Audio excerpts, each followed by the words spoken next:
अस्सलाम वालेकुम। व्यापारी पाकिस्तान की तरफ से हाजिर हुए हैं एक नई और इन्फॉर्मेटिव वीडियो के साथ। आज हम मौजूद हैं बहावलपुर की तहसील यजमान के चक 66 DB में, जहाँ पे एक बहुत ही मुनफरिद और यूनिक फॉर्म जिस पे फार्मिंग की जा रही है।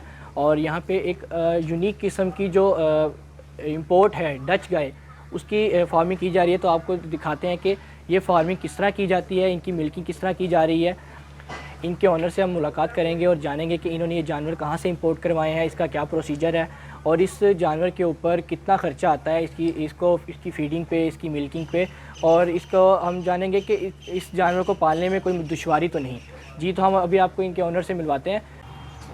जी, अस्सलाम वालेकुम। वालेकुम सर, अपना इंट्रोडक्शन करवा दें, अपना तारुफ करवा दें। मेरा नाम सरफराज अहमद बाजवा है। जी सर। मैं चक नंबर 66 DB का रहायशी हूँ। जी सर। और मेरा जो फार्म है वो बाजवा डेयरी फार्म के नाम से ठीक हो चक नंबर 66 DB में चल रहा है। जी सर। जी सर, आप हमें हमारे नाज़रीन को बताइएगा कि आपने ये जो कारोबार है ये शौक़ के हिसाब से शुरू किया था कि इसे बिज़नेस माइंड के हिसाब से शुरू किया था? नहीं, मैंने इसे बिज़नेस माइंड के हिसाब से शुरू किया था और मैंने इसे 2018 में शुरू किया था। ठीक हो गया। और मैंने ये जो अपना कारोबार शुरू किया था ये बिज़नेस इसलिए शुरू किया था कि मैं कम अज़ कम अपने इलाके में डच ब्रीड को लेकर आऊँ।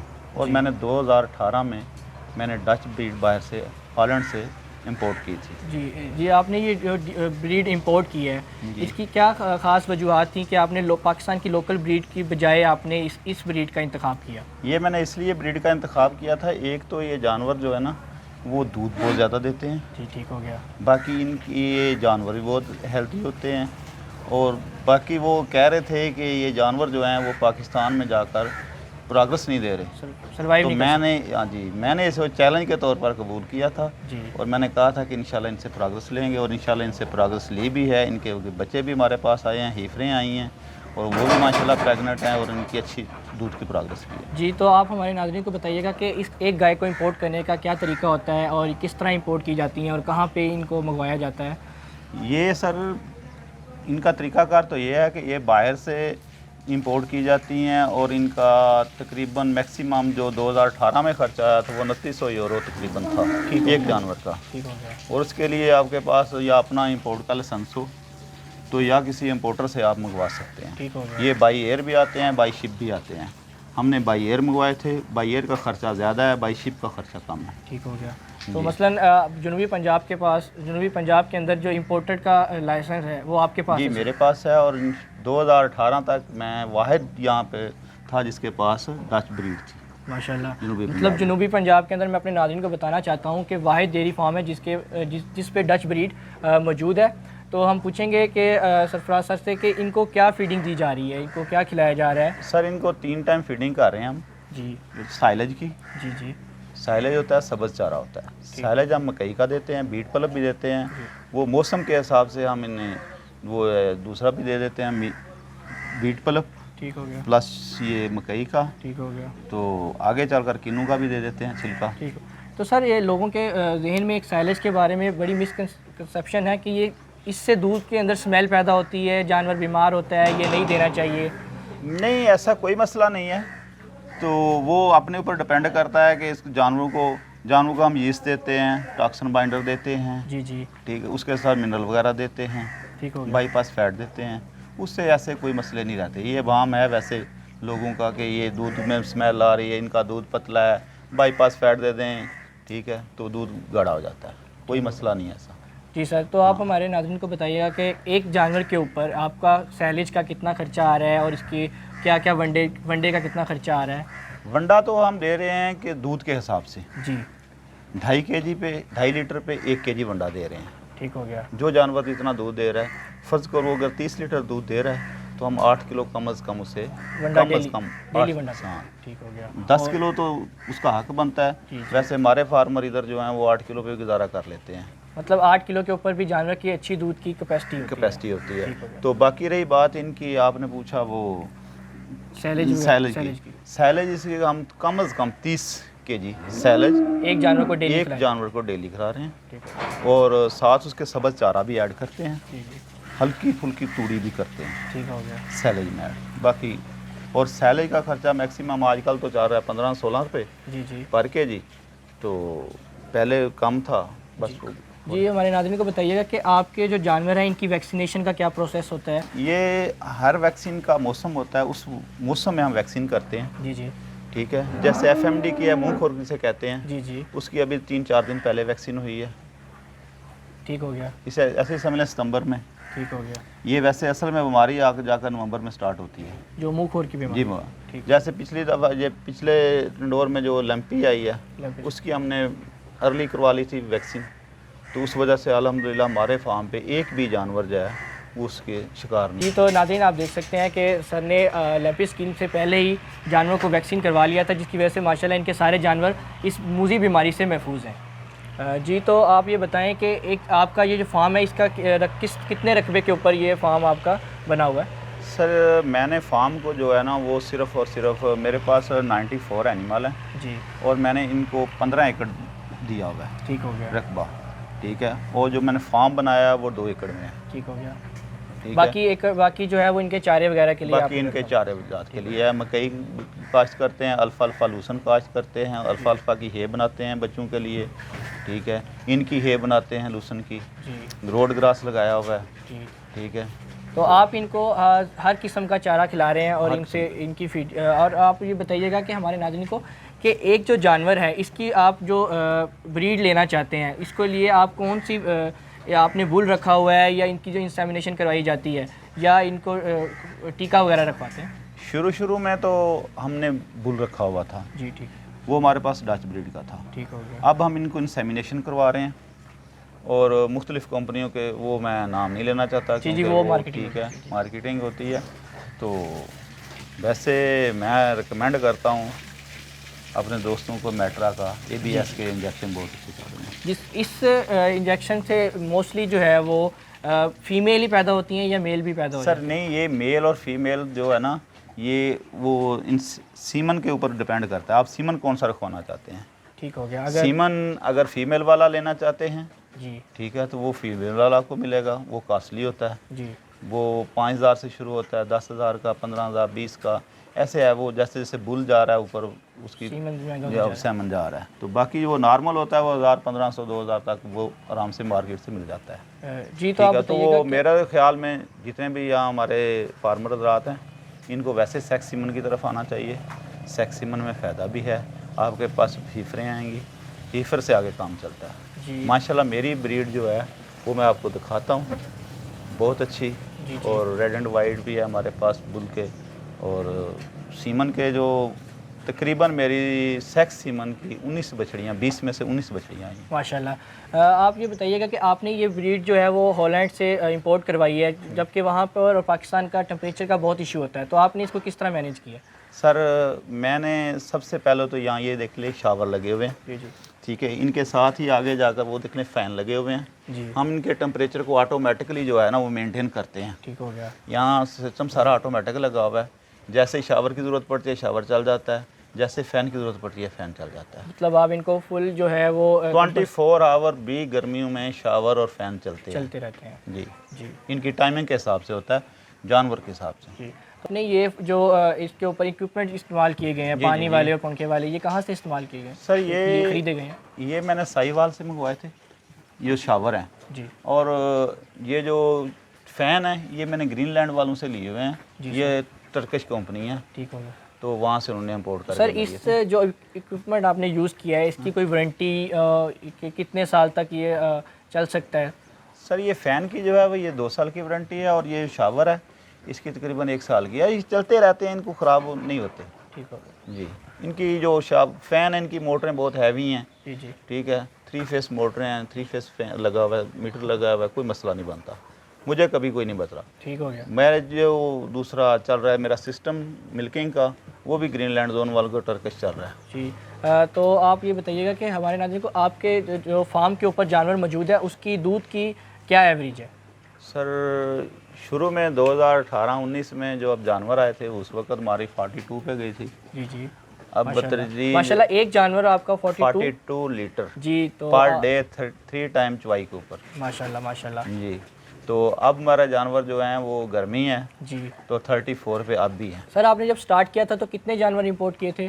सर मैंने 20 जानवर इंपोर्ट किए थे। जी अब मेरा जर्सी का प्रोग्राम है इंशाल्लाह, जी। मई में मेरे जर्सी जानवर 10 जर्सी है ना, जी जी, वो भी इंशाल्लाह आ रहे हैं वो आप कहाँ से इंपोर्ट करवा रहे हैं? ब्राज़ील से। जी जी, मैं अपने नाज़रीन को बताना चाहूँगा कि अब ये न्यू खेप जो आने वाली है इनके पास, इनके फार्म के अंदर, वो जर्सी गाय मंगवा रहे हैं ब्राज़ील से। जो इनके फार्म के ऊपर जो गाय मौजूद है डच नस्ल की, 33 लीटर का दूध एवरेज इनकी गाय दे रही हैं। तो हम इनसे जानेंगे कि ये मिल्किंग किस तरह की जाती है, ऑटोमेटिक की जाती है या मैनुअल की जाती है, और इनसे देखते हैं कि ये जो फीडिंग वगैरह कर रहे हैं तो वो किस तरह चारा वगैरह बनता है इनका, और जो सैलेज तैयार करते हैं वो किस तरह तैयार किया जा रहा है। जी, तो आप ये दिखाइएगा कि ये जो आपने मिल्किंग सिस्टम बनाया हुआ है। जी, ये हमारा मिल्किंग सिस्टम है। जी जी, यहाँ 4 जानवर जो हैं वो एक ही टाइम में इनकी चुवाई होती है, ठीक हो गया। तो ये ऑटोमेटिकली दूध निकाल लेते दूध हैं। निकाल लेती हैं। और ये इससे जो मैं इसका फ़ायदा बताने लगा हूँ आपको, जी।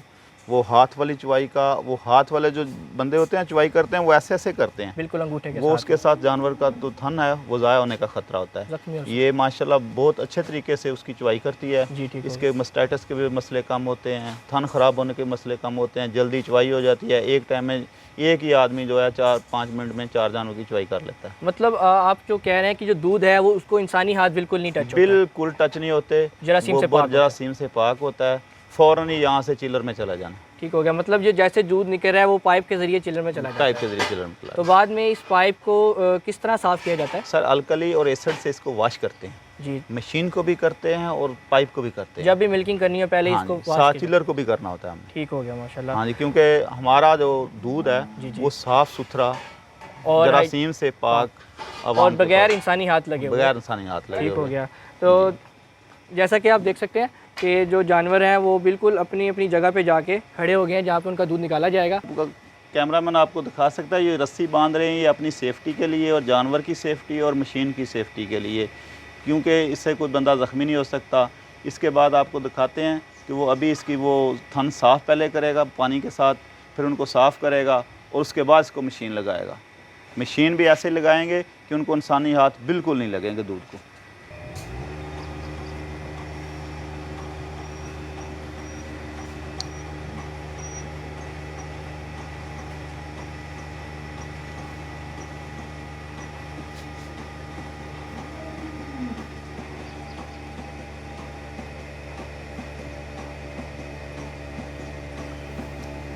अच्छा, वो एक प्रेशर नहीं, अब लगाएंगे ना। हाँ, अब तो प्रेशर थान साफ़ करने के लिए प्रेशर, मतलब वो प्रेशर बन रहा है ऊपर। हाँ, प्रेशर बांध रहा है। ये प्रेशर जो है ये इनका खाना वगैरह नहीं ख़राब करने देता। सर, आप हमारे नाज़रीन को बता सकते हैं कि ये जो मशीन से हम दूध निकालते हैं, क्या इंसानी हाथ जितना प्रेशर ही होता है कि या इससे ज़्यादा टाइम लगता है या कम टाइम लगता है? कितना टाइम लगता है दूध निकालने में? नहीं, ये इंसानी हाथ से जल्दी निकाल लेती है, इसका प्रेशर होता है और ये बिना हाथ लगाए तकरीबन 3 से 4 मिनट में एक जानवर का दूध निकाल लेती है। मसलन अगर एक इंसान अगर एक जानवर के दूध निकालता है वो 10 से 15 मिनट ले जाता है, तो आपका ये टाइम भी बचता है। हमारा टाइम भी बचा है, लेबर की बचत है, बिल्कुल, ठीक है, कास्ट भी कम आती है और जानवर की भी केयर होती है। और इनको बगैर जरासीम के दूध भी मिलता बल्कि इसके बाद हम इनको जब चवाई होगी इनकी थनों को डिप करेंगे इनकी हिफाजत के लिए, थन है। की वो हिफाजत के क्यों लिए। किया जाता है? सर वो इसलिए किया जाता है कि जानवर के मसाम जो होते हैं ना, थन के मसाम, वो तकरीबन चवाई के 1 घंटे बाद खुले रहते हैं। ठीक हो गया। पहले नंबर पे तो जानवरों को जाकर बैठने नहीं देना, अच्छा जी, वहाँ सब्ज़ चारा डाल दें, सैलेड डाल दें, वंडा डाल दें, ताकि वो वहाँ जरासीम ना जाकर लगे। जरासीम ना लगें। ठीक हो तो गया। साथ हम डिप इसलिए करते हैं कि जरासीम अंदर दाखिल ना। मतलब उसके अंदर कोई दवाई वगैरह होती है? जी जी जी, कौन सी दवाई होती है? मतलब अलकली वगैरह उसके अंदर होती है। जो थन की हिफाजत के लिए लगाई जाती जी है। जी। हम सर से पूछते हैं कि अगर ये दूध निकालने वाली मशीन ज़्यादा देर तक थनों के साथ लगी रह जाए तो इसका कोई इफ़ेक्ट तो नहीं पड़ता इनके थनों के ऊपर? सर इफेक्ट ज़रूर पड़ता है, क्योंकि इसके अंदर जब तक दूध होता है उस वक्त तक तो इसका ज़्यादा नहीं असर होता, जी जी, क्योंकि प्रेशर होता है बहुत ज़्यादा। जी जी, ये हम 50 पे प्रेशर रख के इसका तो दूध निकालते हैं। जब खाली हो जाएगा तो फिर मस्टाइटिस के चांसेस ज़्यादा होते हैं, ठीक है, थन ज़ाया हो सकता है। थन ज़ाया हो सकता है। जी, जैसे ही आपने इस चीज़ का ख्याल रखना है कि जैसे ही दूध ख़त्म हो जाए तो फ़ौरन इसको थनों के साथ रिमूव कर दें ताकि जानवर के थन ख़राब ना हो सके। जी, तो आप हमें ये दिखा सकते हैं कि ये दूध जब चिलर में जा रहा है तो वो कैसे जी जी जी, मैं आपको दिखाता हूँ। जी जी जी, तो नाज़रीन आप देख सकते हैं कि ये एक रूम है जिसके अंदर इन्होंने चिलर मशीन रखी हुई है। जो दूध डायरेक्ट जो निकालते हैं वो इस मशीन के अंदर आता है ताकि उसको कोई जरासीम ना लग सके, किसी किस्म की कोई बीमारी ना पैदा हो सके। और उसका जो टेम्परेचर है वो किस हद तक कम किया जाता है इसमें? सर इसका हम टेम्परेचर जो नॉर्मल कम से कम रखते हैं वो 2 से 4 टेम्परेचर रखते हैं, ठीक हो गया। क्योंकि हमने नेस्ले को 5 टेम्परेचर पे देना होता है दूध। तो कभी लाइट चली जाती है, फिर जनरेटर, ये ऑटोमेटिक ही सिस्टम है, इसमें कोई मसला नहीं है कि हमने ऑटोमेटिक किया हुआ है, वो 4 टेम्परेचर इसका मेंटेन रखता है। ठीक हो गया। और ये इसमें कोई मक्खी वगैरह दूसरा कोई चीज़ नहीं लगती। जी जी बिल्कुल, ये जरासीम से और मक्खियों से और इंसानी हाथ से बिल्कुल पाक है। तो अब आप हमें अपना वो विज़िट करवा दें जो आपने ब्रीड ली है। आए मैं आपको अपना ब्रीड फार्म। जी तो आप बताते हैं कि ये आपके ब्रीड्स वगैरह हैं? जी ये मेरे काफ हैं। जी जी। ये काफ सेक्शन है। जी जी। यहाँ जो है पहले दिन का जानवर, यानी कि वो यहाँ शिफ्ट होता है। ठीक हो गया। ठीक है। और ये माशाल्लाह कैमरामैन अगर आपको दिखाए मेरी ब्रीड, ये डच ब्रीड है, रेड एंड वाइट है, ये नायाब नस्ल है और मेरे ख्याल में पूरे मेरे डिवीज़न में किसी के पास नहीं है ये नस्ल। और मैंने ये बड़ी मुश्किल से ये रेड एंड वाइट जानवर तैयार किए हैं। जी माशाल्लाह, मैं देख सकता हूँ कि आपने ये पोर्शन पूरा पक्का किया हुआ। और ये क्या पड़ा हुआ है बीच में? इसमें ये हमने मैट रखे हुए हैं जानवरों के बैठने के लिए, घुटने वगैरह इनके ख़राब ना हो। अच्छा अच्छा। ठीक है, इनको चोट वगैरह ना लगे। और नीचे पक्का इसलिए क्यों है कि जानवर कोई मट्टी वगैरह ना खाए। ठीक हो गया। उसकी क्योंकि सेफ्टी, मट्टी खाने से ये जानवर बीमार हो जाते हैं, इनका पेट ख़राब होता है। आए मैं आपको इनके आगे वाला सेक्शन दिखाता हूँ। यहाँ ये 2 माह रहेंगे। 2 माह ये हर जानवर जो है फीमेल है या मेल है वो 3 लीटर एक टाइम का दूध पिएगा। हमने 2 टाइम फीडिंग करवाते हैं। और साथ तीसरे दिन इनके आगे कफ स्टार्टर, ये आपको कैमरामैन दिखा सकता है, आगे कफ स्टार्टर हम तीसरे दिन ही रख देते हैं। और साथ पानी की हौजी होती है, जी जितना मर्जी खा ले। जब ये 2 kg पे चला जाता है खाते खाते, तो फिर हम 2 महीने में तो हम आगे ट्रांसफ़र कर देते हैं इनको। 3 मंथ सर। आप इनको चारा कफ स्टार्टर डाल रहे हैं, ये खुद तैयार करते हैं या इम्पोर्ट करते हैं? सर ये हम खुद तैयार करते हैं अपना। जी जी। तो अपने फार्म पे ही करते हैं। ठीक हो इनका तो इंशाल्लाह इनकी नेक्स्ट मैं आपको रेसिपी भी बता दूंगा। ठीक है, ये किस तरह तैयार होता है, इसका फार्मूला बता दूंगा। और इसके साथ हम इनको हे देते हैं, अल्फाल्फा लूसन की हे देते हैं। इनको सब्ज़ चारा नहीं हम डालते। पहले तकरीबन 6 माह तक हम इनको सब्ज़ चारा नहीं डालते। ठीक हो गया। वो उसके सब्ज़ चारे के इसके नुकसान है, इनका वेट बढ़ जाता है। ठीक है, ग्रोथ रुक जाती है। जो कफ स्टार्टर है ये इनकी ओवरी को बेहतर करता है। ठीक हो गया। हाँ जी। आपकी जो ब्रीड जो 2 माह से ऊपर होगी, आपने इसको यहाँ पे शिफ्ट कर? हाँ जी, ये वहाँ से 2 माह तक वहाँ होते हैं जानवर। फिर उसके बाद हम ये इधर शिफ्ट करते हैं। ये अब हे भी चल रही है इनके साथ। इनके साथ कफ स्टार्टर अब हम इनका बंद कर दिया है। अब इनका हीफर फीड शुरू कर दी है। ठीक हो गया। हीफर कफ स्टार्टर जो होता है वो 3 माह तक होता है, 2.5 से 3 माह तक। ठीक हो गया। कुछ फार्मर्स रात जो हैं वो 2 माह तक भी चलाते हैं। हम तो वैसे 2 माह चलाते हैं। उसके बाद हम हीफर फीड शुरू कर देते हैं। हीफर सी फीड के साथ हम इनको मिनरल भी देते हैं और साथ साथ हम इनको जो है सोडा वगैरह भी साथ ही ऐड कर देते हैं। ठीक है, जिस चीज़ की इनको ज़रूरत होती है, जो इनकी ग्रोथ के अंदर बहुत अहमियत रखते हैं। ठीक है, और देख लें कि माशाल्लाह इनकी सेहत वाइज चेक कर लें, इनको माशाल्लाह हेल्दी हैं। अभी ये 3 माह की नहीं है जी। जैसे आपने ये ब्रीड आपने इंपोर्ट की थी, वो तो सर्वाइव कर गई थी। अब जो इनका नया बच्चा होता है वो भी आसानी से इस माहौल में एडजस्ट हो जाता है? असल में ये इनके बच्चे ही सर्वाइव कर रहे हैं जी। असल में इनके जो बच्चे हैं, जो नई ब्रीड है, यही सर्वाइव कर रही है। वो भी माशाल्लाह ठीक हैं, ये उससे अच्छी प्रोग्रेस हमें दे रहे हैं। बल्कि इनकी हीफर जो है ना, डच की हीफर, वो हमारे पास तकरीबन उनकी एवरेज रही है वो 31 रही है जी पर लीटर 3 टाइम की चवाई के ऊपर। ठीक है ना, तो इंशाल्लाह ये ब्रीड इंशाल्लाह दिसंबर में हम सेल भी करेंगे। ठीक हो गया। बाजवा डेयरी फार्म के ऊपर इन्होंने कहा है कि ये जो डच ब्रीड है ये दिसंबर के अंदर सेल भी करेंगे जी। क्या ये आप जो ब्रीड जो फर्स्ट टाइम सेल करने लगे हैं या पहले भी आप ऐसे सेल? नहीं सर, हम फर्स्ट टाइम इंशाल्लाह दिसंबर में करेंगे। पहले हमने नहीं की, पहले हमने अपनी ब्रीड बनाई है। ठीक है, और माशाल्लाह हम रेड एंड वाइट पे जोर दे रहे थे। कैमरामैन अगर आपको दिखा सके, ये हमारे माशाल्लाह रेड एंड वाइट जो बच्चे हैं इंशाल्लाह इनके जोर दिया है और बहुत अच्छी प्रोग्रेस हमें को मिली है। तो इंशाल्लाह दिसंबर तक ये तैयार हो जाएंगे। जी सर, आप बता सकते हैं कि इनका कितना रेट होता है बच्चे का और इनका 9 मंथ वाली का, या फुल गाय अगर कोई लेना चाहे तो क्या रेट के हिसाब से मिलता है आज के रेट के मुताबिक? सर जो मेरे पास डच ब्रीड है जी, उसका अगर कोई फीमेल लेना चाहे 1 दिन का या 1-2 माह तक, तो वो मैं 1 लाख रुपए का देता हूँ। ठीक हो गया। ठीक है, अगर इससे ऊपर होगा तो वो ऊपर पैसे होंगे, कास्ट भी आ रही है इसके ऊपर, रेट बढ़ता जाएगा। अगर कोई मेल लेना चाहता है ब्रीड के लिए तो वो मेरे पास मौजूद हैं, वो मैंने 25,000 में दे दूंगा। एक मेल। ठीक हो गया। तो ये आप जो सेल परचेज करते हैं, इनकी एज और इनकी वेट दोनों को देख के क्या करते हैं? जी बिल्कुल, एज और वेट दोनों को सामने रख के मद्देनजर रखते हुए उसके हिसाब से हम पैसे तय करते हैं। ठीक हो गया जी। तो फिर आए मैं आपको दिखाता हूँ आगे इनके से आगे ये यहाँ तक वो जाएंगे, 5 माह तक यहाँ रहेंगे। 5 माह से आगे शिफ्ट करते हैं जानवर। ठीक हो ये हम आगे 5 माह तक यहाँ ले आते हैं इनको यहाँ हीफर फीड डालते हैं बच्चों को, और मेरे फार्म के ऊपर हीफर फीड का ये रिज़ल्ट चल रहा है कि तकरीबन 9 माह में जानवर जो है वो प्रेग्नेंट हो जाता है। हीफर पैलन हीफर जो है 9 माह में, और मेरे फार्म पे 18 माह में जानवर ने ब्रीड दे दी। जी नाज़रीन, आप देख सकते हैं कि पाकिस्तानी लोकल ब्रीड जो है वो कम से कम 3 साल के अंदर जाके ब्रीडिंग के काबिल होती है, जबकि इनकी डच ब्रीड जो माशाल्लाह इन्होंने कामयाब तजर्बा किया है, जो 9 मंथ के अंदर प्रेग्नेंट होकर 18 मंथ के अंदर आपको ब्रीड दे देती है, जो कि पाकिस्तानी ब्रीड के 2 गुना ज़्यादा आपको फ़ायदा मंद है। जी जी। आगे मैं आपको इनकी हीफर दिखाता हूँ जो 9 माह में प्रेग्नेंट होने वाली हैं। ये हमारी हीफर हैं, ये सारी इनकी 9th मंथ एज है और इंशाल्लाह रेडी टू इंसेमिनेशन है।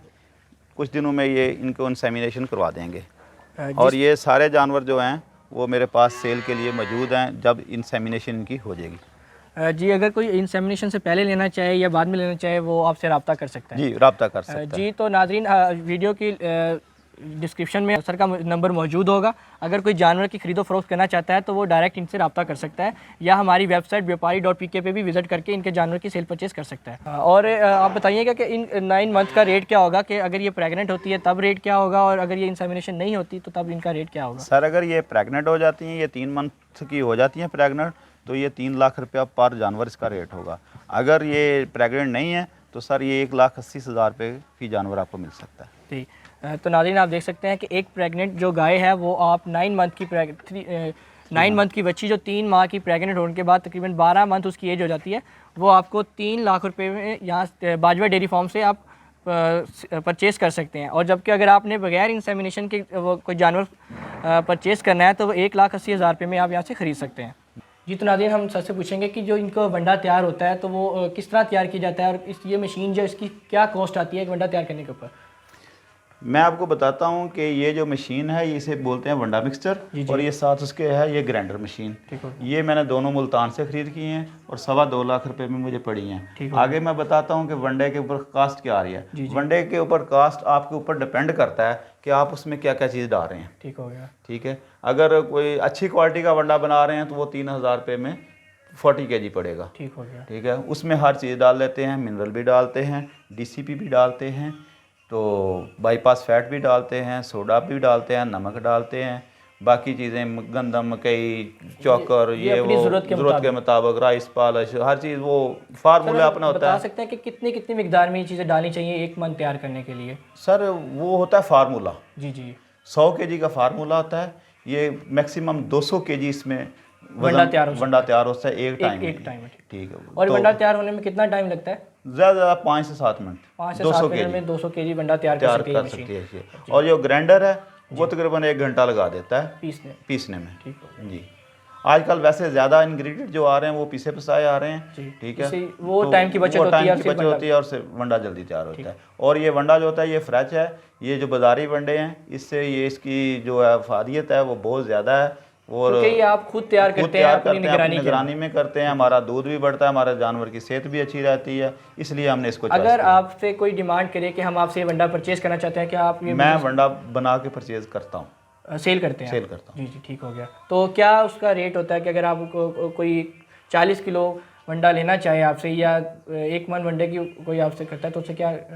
सर वो होता है कि आगे गाहक के डिपेंड करता है कि वो कैसा वंडा मांग रहा है। ठीक हो गया। वंडा हमारे पास 2500 वाला भी है, वंडा हमारे पास 2600 वाला भी है, वंडा हमारे पास 3000 वाला भी है। 2000 गाहक को जितना वो कहना जितना वो कहेगा उस हिसाब से मटेरियल डालेंगे। ठीक हो गया। नाजरीन, तो हम आपको अभी सर से पूछेंगे कि इन्होंने अपने फार्म के ऊपर ब्रीडिंग के लिए एक बुल भी रखा हुआ है, वो डच नस्ल का है, और वो दिखाते हैं कि बहुत ही खूबसूरत सा बुल रखा हुआ है माशाल्लाह। अभी आपको भी हमारे कैमरामैन दिखाते हैं, हम लेके चलते हैं आपको। हाँ चलिए। जी नाजरीन, अब हम शेड में आ गए हैं, तो हम उनसे पूछेंगे कि इनके पास जो ब्रीड है तो ये हमें दिखाएं कि किस बुल की जो ये ब्रीडिंग यहाँ से ले रहे हैं।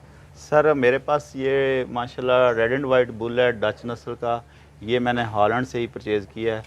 तो डायरेक्ट तो माशाल्लाह इसका जो रेशियो है वो फीमेल का वो तकरीबन 80% रेशियो है, और ये फीमेल ही दे रही है माशाल्लाह आपके पास। और मेरे पास काफ़ी इसकी हाइट है, खूबसूरत भी है, और मैं इससे बहुत ज़्यादा प्यार भी करता हूँ।